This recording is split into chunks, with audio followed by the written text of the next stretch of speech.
설교 후에 우리 단기 선교 파송식이 있습니다. 그때 우리 7명의 단기 선교팀이 나와서 함께 찬양하는데 또 그때 함께 기도하는 그런 시간을 가지면 좋겠습니다. 오늘 함께 나눌 말씀의 제목은 아름다운 발걸음이에요. 우리가 주님의 사역에, 주님의 선교에 참여하는 그 모든 발걸음은 정말 아름답습니다.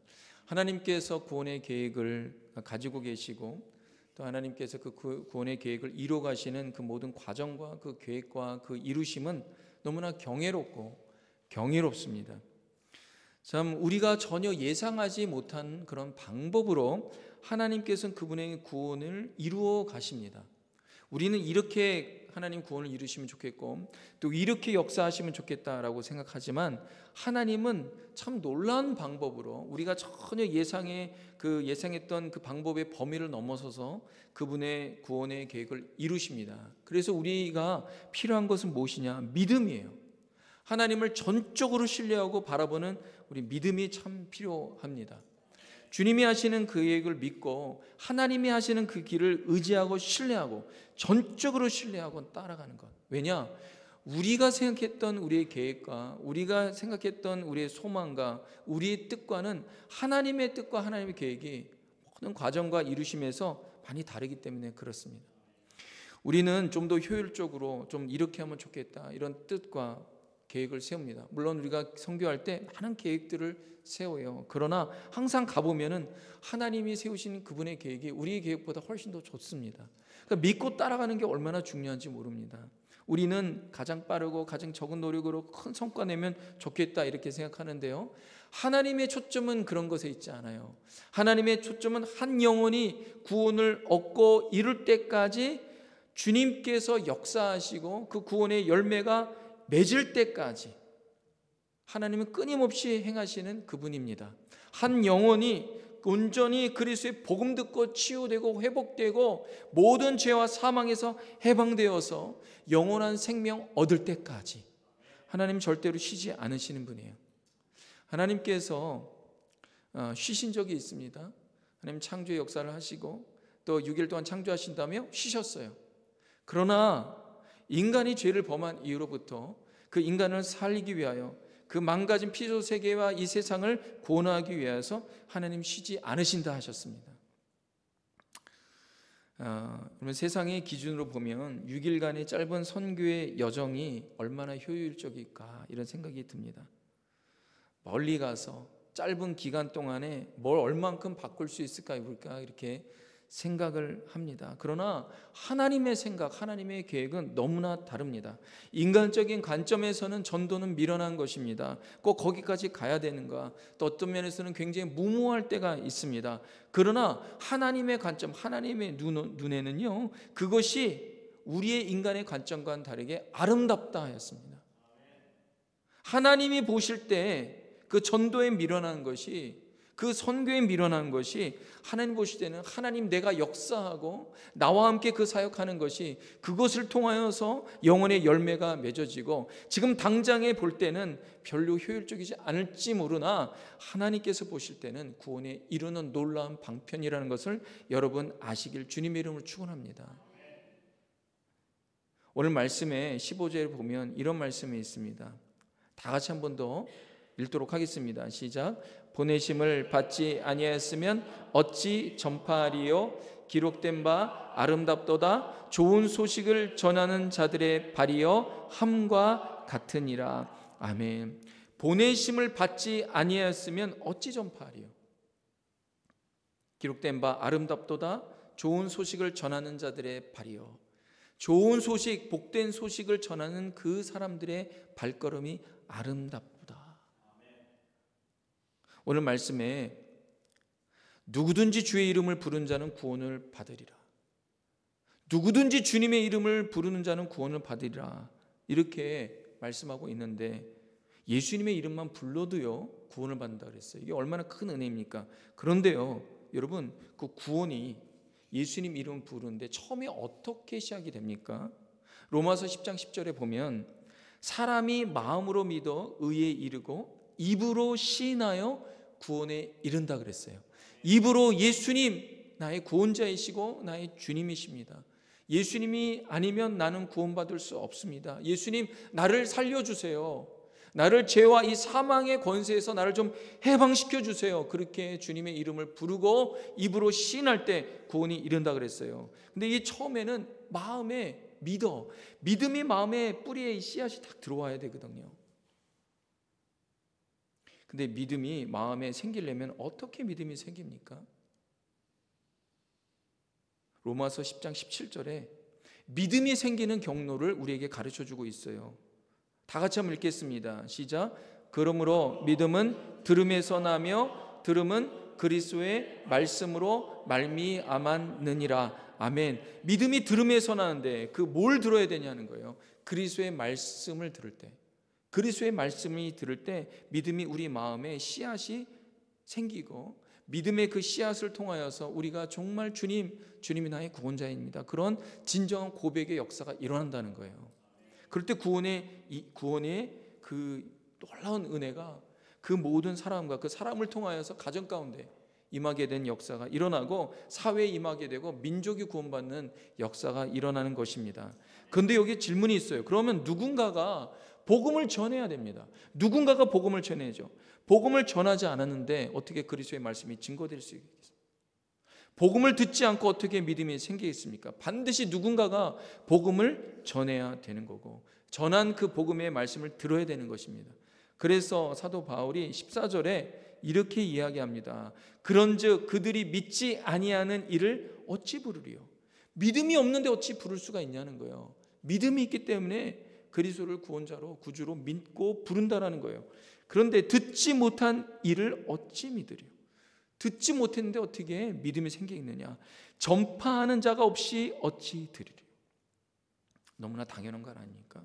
전파하는 자가 있었기 때문에 그리스도의 생명의 말씀, 복음의 말씀을 들었기 때문에 믿음이 생기고, 믿음이 생기기 때문에 주님 앞에 나와서 주님의 이름을 부르고 주님의 구원자이심을 선포하고 그런 거 아닙니까? 너무나 당연한 거예요.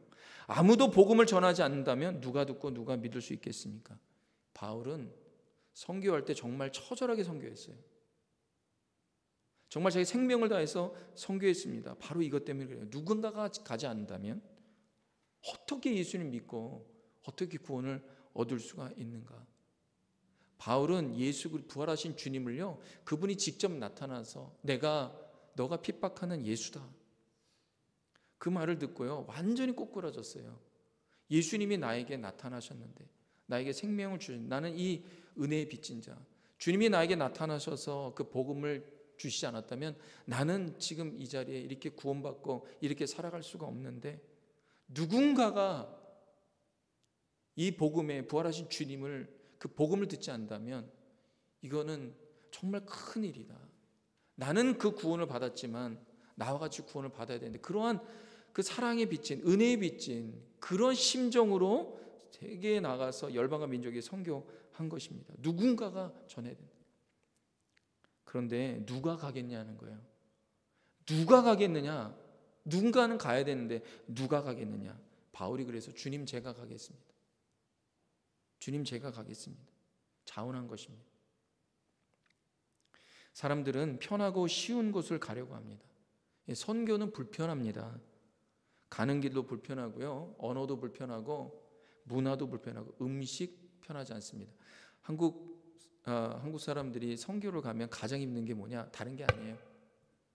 의외로 한국에 있는 선교사님들이요, 외국 선교사님보다 그 나라의 언어를 더 빨리 익힌다 그러더라고요. 제가 얼마 전에 이제 후배 목사님하고 통회를 했는데, 그 목사님이 저희 신학교 때 같이 공부했던 그 전도사님이 이제 목회자가 되고 선교사가 돼서 필리핀 선교를 간 거예요. 그래서 이제 그 선교지에 비전 트립으로 갔다고 합니다. 지난주에 갔다 왔대요. 쭉 얘기하는데 저한테 그래요. 목사님, 그 선교사님이 너무 잘해요. 깜짝 놀랐습니다. 정말 어렵고 힘든 상황 가운데서도 그 원주민 그를 위해서 주일날마다 설교를 하는데 필리핀어로 설교를 해요. 근데 그분이 약간 그 얼굴이 까무잡잡하고 눈이 크고요. 약간 이제 그래서 그 필리핀 사람 비슷하게 생겼거든요. 그러니까 현지인들이 필리핀 사람이라고 생각한대요.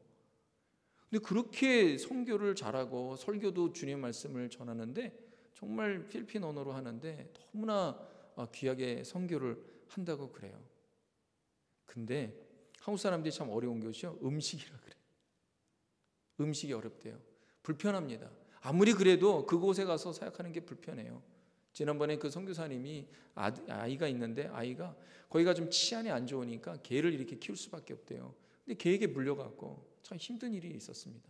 여러분, 선교하다 보면 별의별 일들이 있어요. 이곳에서는 일어나지 않을 일들이 그곳엔 많이 일어납니다. 그래서 바울은 전도나 선교가 미련한 방법이라고 그랬어요. 그런데 누군가가 가지 않으면 하나님의 사랑, 하나님의 은혜, 십자가 은혜 복음을 들을 길이 없거든요. 들을 길이 없어요. 그래서 바울은 복음이 전파되어지지 않는 곳에 어떻게 하면 가려고 했어요. 어떻게 하면 가려고 했어요. 만약에 그들이 복음 듣지 않으면 나의 책임이다.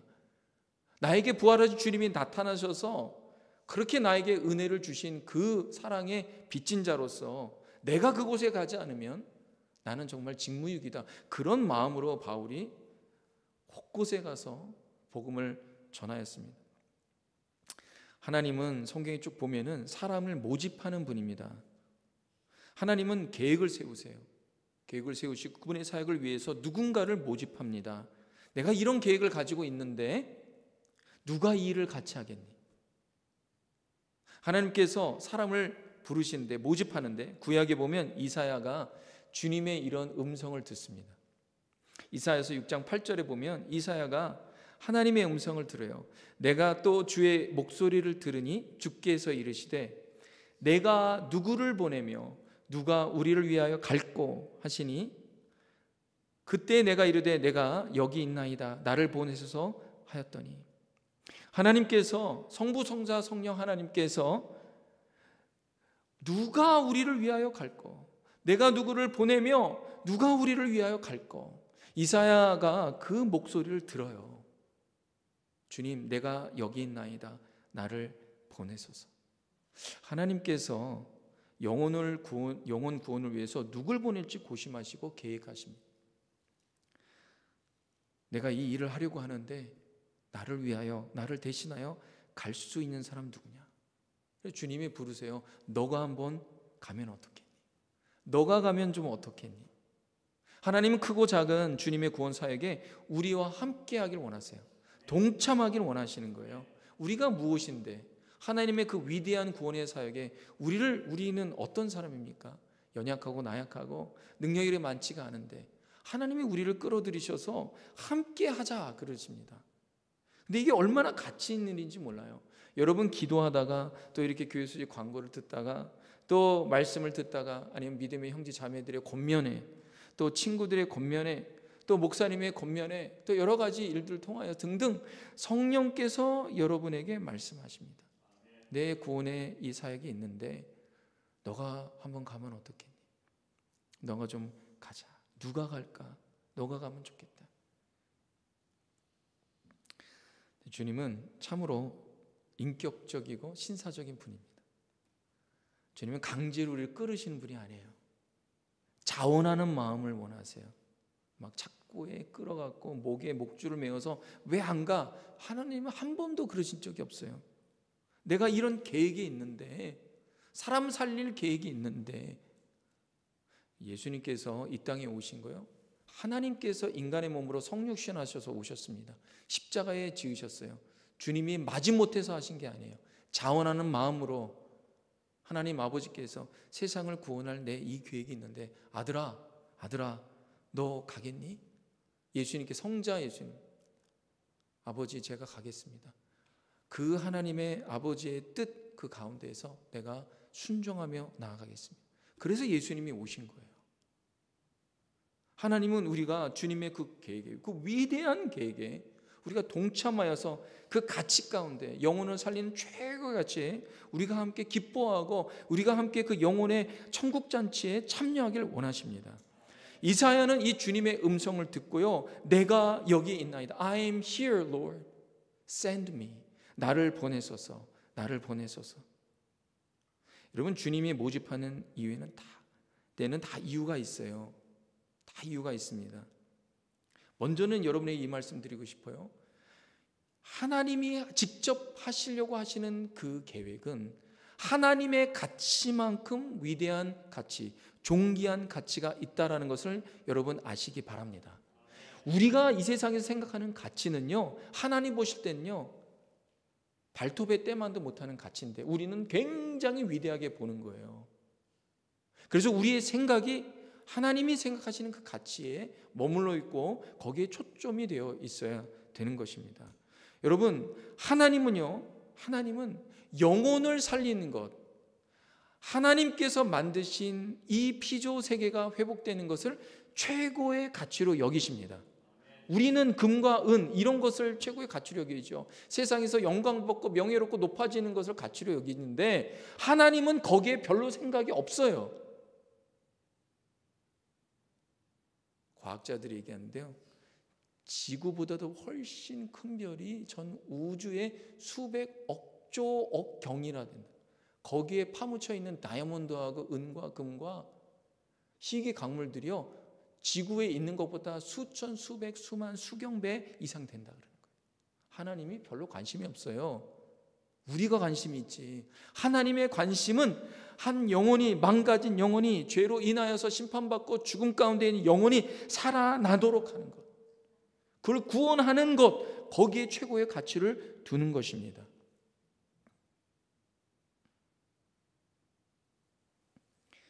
그래서 하나님께서 우리에게 그 일을 맡기시는 거예요. 맡기세요. 예수님께서 성경에 보면요, 주인이 청지기에게 맡기는 그 달란트 비유를 하는데요, 이것은 하나님께서 우리에게 맡기신다라는 거예요. 맡기신데 이 땅에서 어떻게 주님의 일들을 맡아서 하느냐. 근데 그 맡겨진 그 금액을 보면은요, 달란트입니다. 1달란트, 2달란트, 5달란트.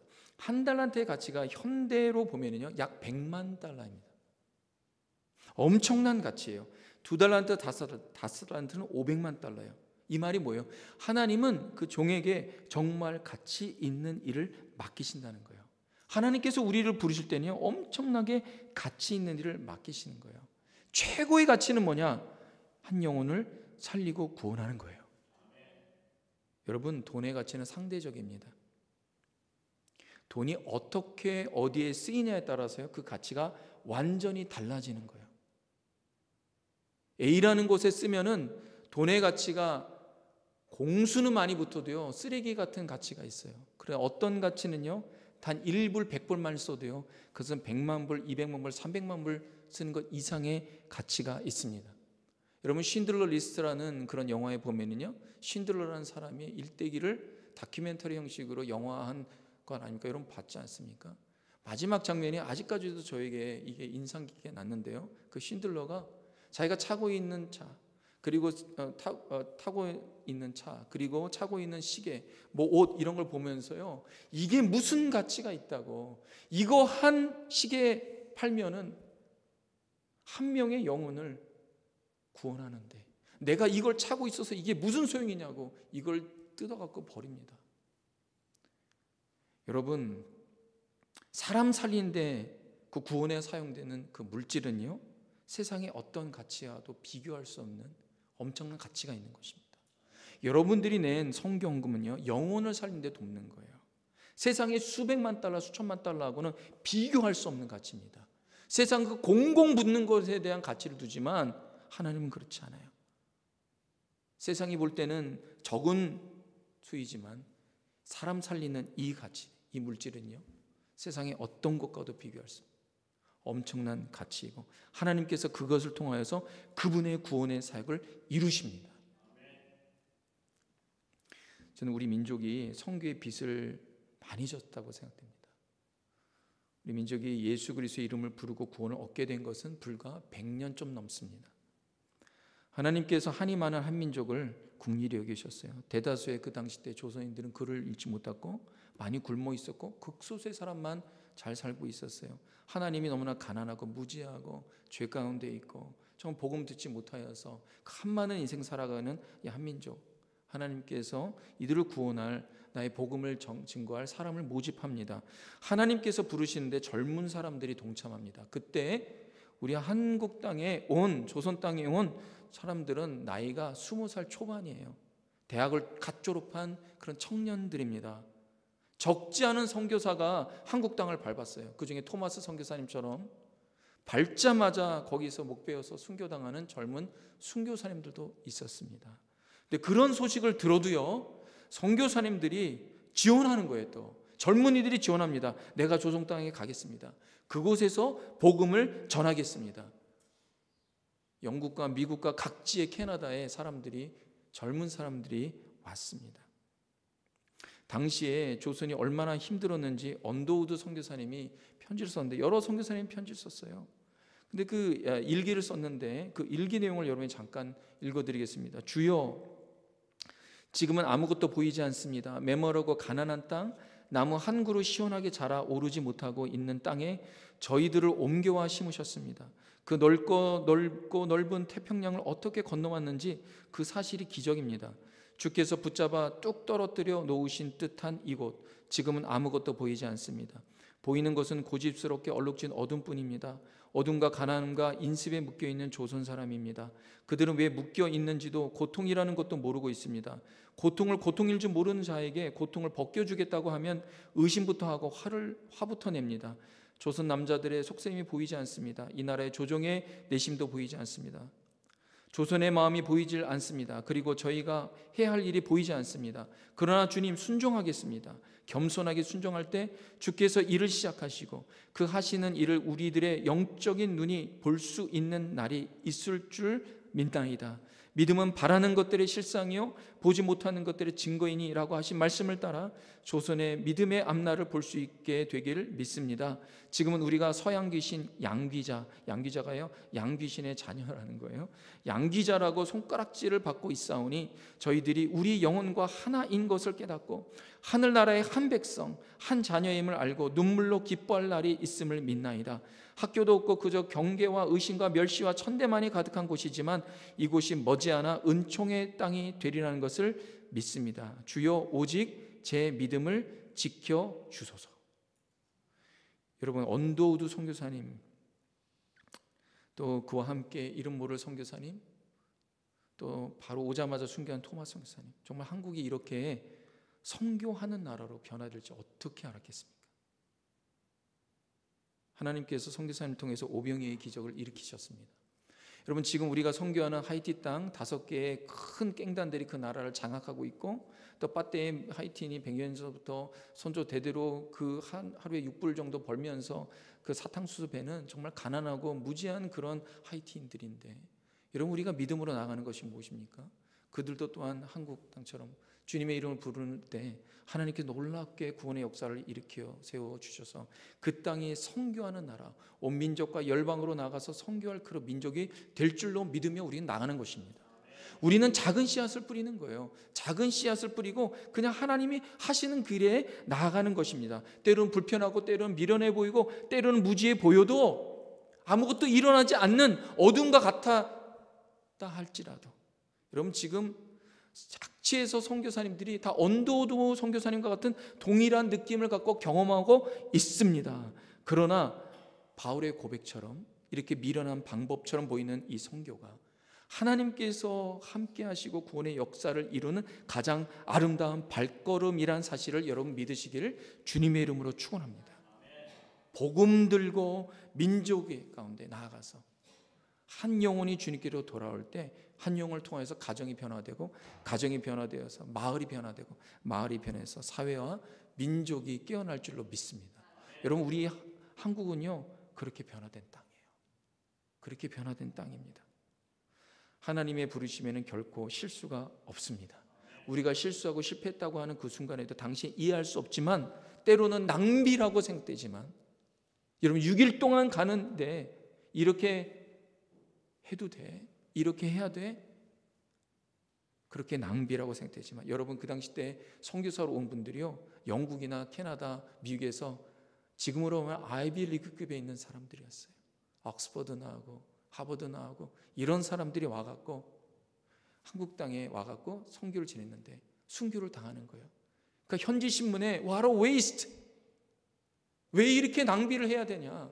무모한 것 아니냐? 그러나 여러분, 하나님은 절대로 실수가 없으시고 하나님의 쓰심에는 실패가 없다는 걸 아시고 하나님께서 합력하여 선을 행하시고 최선의 결과를 내리시는 주님임을 믿으시길 주님의 이름으로 축원합니다. 이번 선교를 통하여서 하나님의 놀라운 은혜의 역사가 임할 줄로 확신하며 여러분 계속 기도해 주시길 부탁드립니다. 네, 기도하겠습니다. 하나님 감사합니다. 하나님의 부르심에는 절대 실수가 없고 실패가 없음을 우리가 믿으며 나아갑니다. 하나님, 온 교회가 기쁨과 감사함으로 이 선교에 참여할 때 구원의 놀라운 은혜의 역사를 우리가 믿음으로 바라볼 수 있도록 인도하여 주시옵소서. 우리 주 예수님의 이름으로 감사하며 기도합니다. 아멘.